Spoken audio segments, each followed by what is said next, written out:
got them after you talked about there's a module that I teach on, what's the equipment and how do you store it and keep it clean and Yeah. all that. Do Mhm. you remember having students like say, "Oh my gosh, I feel like it's an addiction now"? That, that they Well, they buy. go around all the charity shops and buy up all the things that people, yeah, and I used to do that as well. But Oh, every time, and I have to tell you, every time I've visited England and I've gone to charity shops, I've found things I've never found in North America, yeah, even in the charity shops here, like really precious older things that stood in someone's curio cabinet or on a mhm, shelf for years and years and years, mhm. and then to bring them to the Sandtray room is like it's so exciting. It's so Yeah, exciting. it's great actually if you go to other places, other countries, and have a check Yes. down there, see all sorts of different things. Well, I'll share a quick story with you. I do the same thing if I go somewhere, if I'm teaching somewhere and there's a layover somewhere. I was teaching in Wales and I had a layover in Amsterdam and I stayed Yeah. there was a hotel right in the airport, so I knew it was Mhm. safe, but it meant I was going in and out all the time. So by the time I get to Wales and they're looking at my passport, they were like, "Why did you go in and out?" I think they thought I was drug running or something, to be honest. And I was like, no, no, no, I just stayed safely at the hotel. But I went around the red light district and there was little shops and they had like little, like the miniatures of the row houses. But there was a tulip one and a bicycle one. And I picked at a cheese shop, but I didn't pick the one of the sex worker because I was like, oh, and it taught me a lesson because I then got back to Canada and then I got referrals for kids that had been involved in human trafficking. And every time Ah, it's like, I wow. needed to get that miniature. Oh, So I just got it actually about last year because one of my friend's daughters was in university, she said, "Do you want anything from Holland?" I said, "I really, really do. If you see this, can you grab me a few?" And she was like, "Auntie, you ask for the weirdest things." I was like, no, it's for the sanitary room. And it's been, and it's been used. So it's so great too to talk with students about, like I say, if you're going somewhere and you see something and you're like, should I or shouldn't I? Just do it. get it.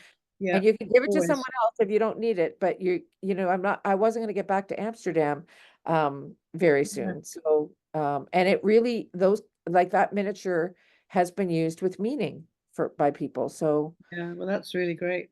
yeah, it's important to get the, other things too. So like the alcohol bottles or, the things that represent the hard experiences that people are put. I had a pair of handcuffs. They were just children's ones, but I always worried a little bit about that. But then I had a kid who she had experienced in school of being restrained.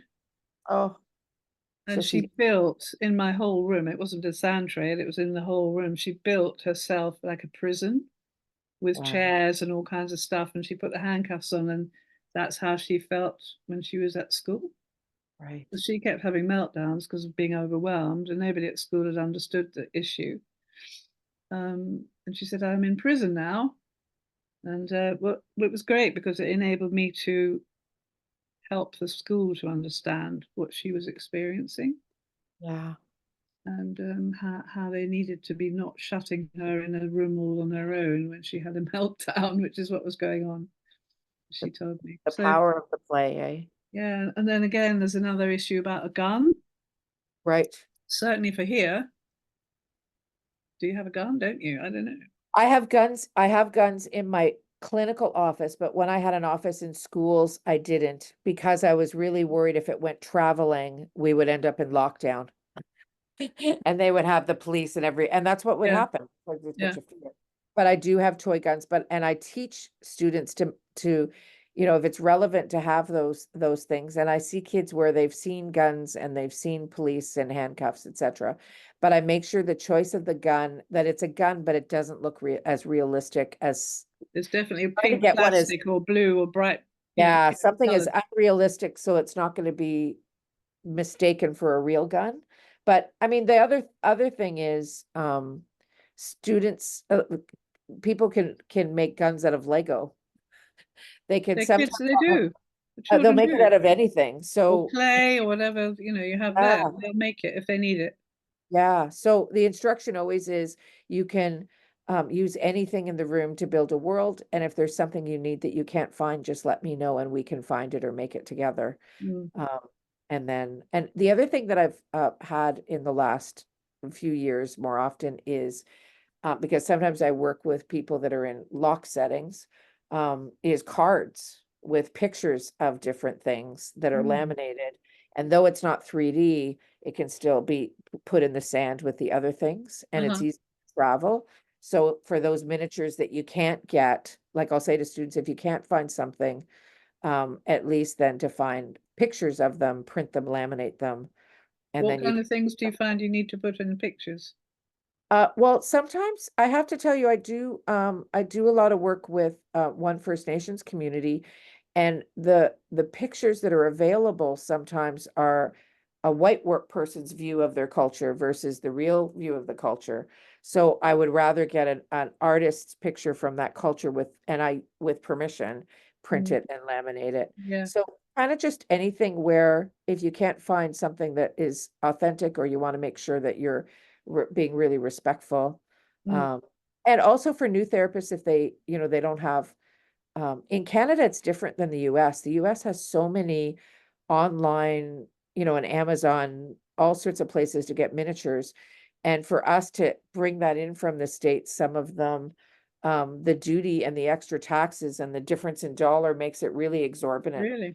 Oh, So that's it's terrible. like, how do we create that on our own? So Yeah. sometimes, like not all the time, but sometimes I'll use those. Or Hmm. affirmation cards sometimes if like I am strong.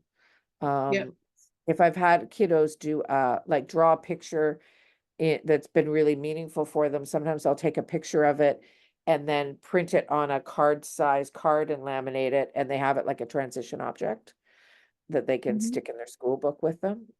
Yeah. Yeah, I think we can be creative. So that brings me to think about do you let children take stuff home, Sandtray objects home, if it's Yeah, because we've I just been have. talking about not letting them go missing. Yeah, I have sometimes, and we usually the message is things need to stay here, and children always will say, "Oh, can I take this?" Mm, Very like I haven't done it often, but I've explained. Like I had a little guy who took a miniature guitar and brought it back, but we talked about it with his parents, and I said for some reason it's really important for him to take that home, mm, and you're not responsible to mom and dad to worry about that. Like he can talk about it with me if something happens.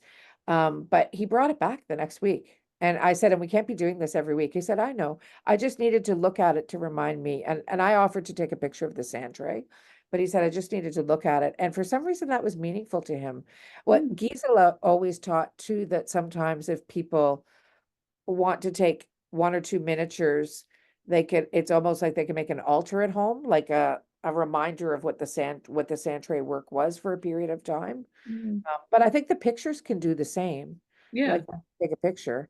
So I don't do it often because I think they would, but you're right. Like if you feel like it's so meaningful, I have bought in a second miniature and on termination given it to a child to Yeah. say it kind of represents the I work you think did. I remember when we were in the training that Therese would sometimes say that at the very end of a period of treatment, if there was one thing that the child wanted to take, that would be okay.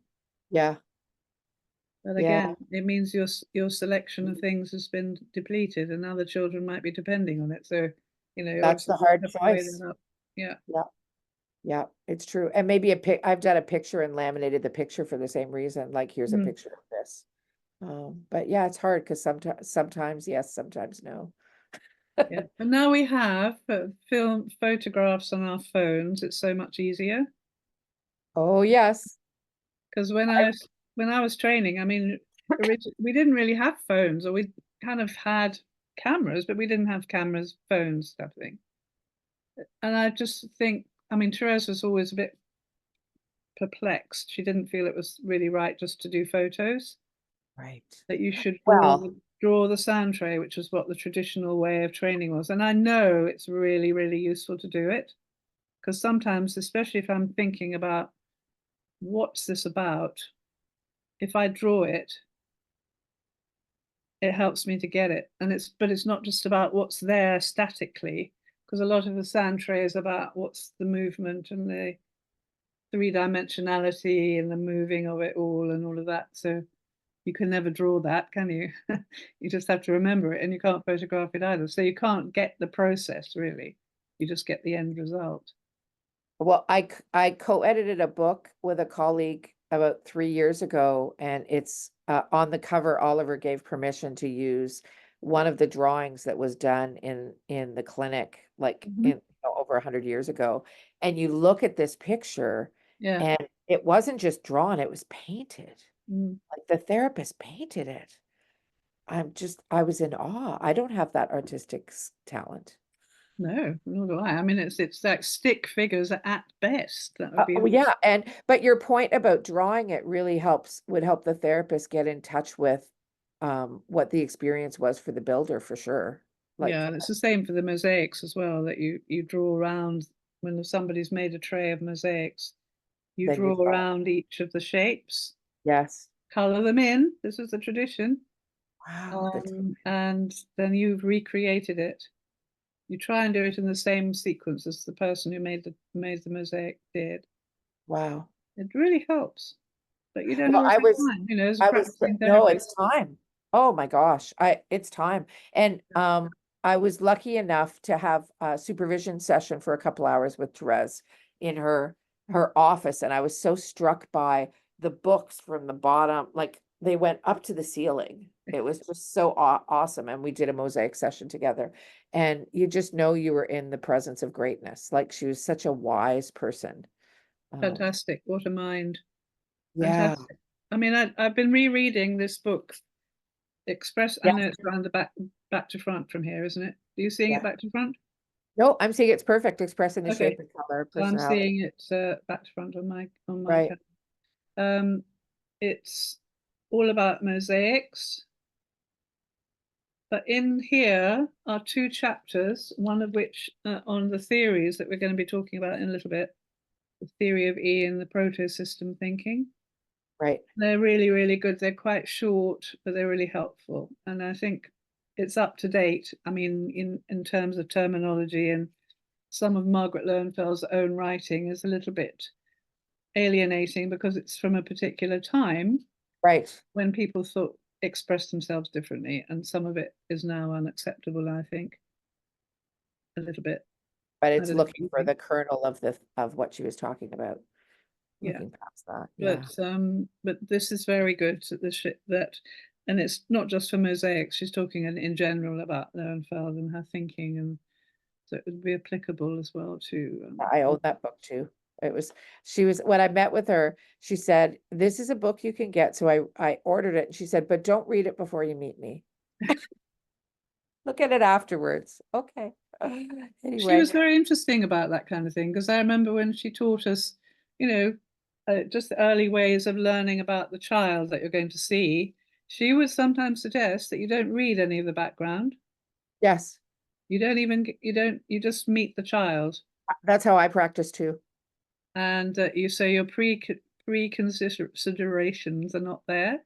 Yeah, That led me into trouble one day because I was observing this particular way of thinking, and a mother brought her child to me, and she was absolutely furious that I hadn't read the background right.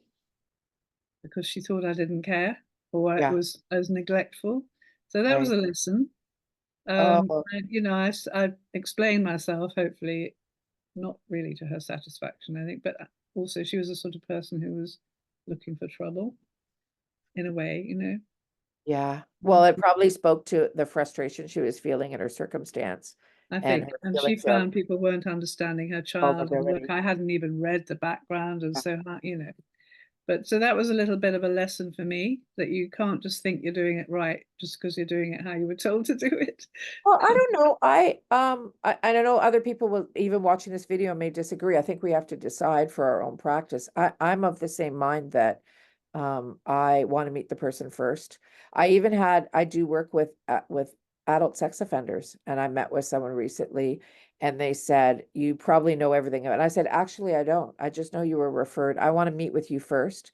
And then you and I can go over what information was shared with me. So you know what I know, and I know you know what I know. Yeah. And we have a chance to clarify. But no, I don't need to. Now, the only caveat to that is what my admin person gets referrals and she will scan anything for safety issues. Yeah. So like she may say, this person you shouldn't, because I see people on weekends and evenings sometimes too. And she'll say, this is someone you want to see during the day when other people are around. You And don't I'll want to go, be on your okay. own. And that's all I get because we get a snippet of information because Mm. she's, putting it in the file, etc. And then other than that, no. And then I go through stuff. But I kind of understand why she would say that. Therese would say that because Mm. yeah, you want to meet. I like meeting people in the sand. And also you want to know where they're coming from themselves. Yeah, And they may not, okay, lots of young kids can't tell you anyway about their life or background. They're not in a position to do that.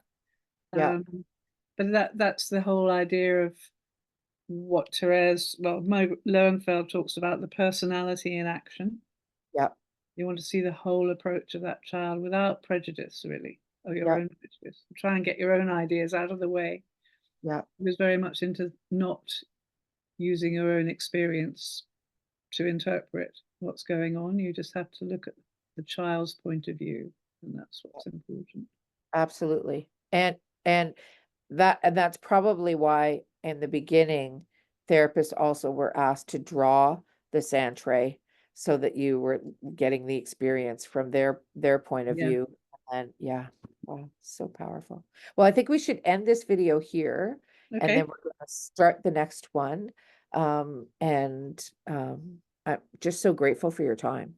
Thank you so much.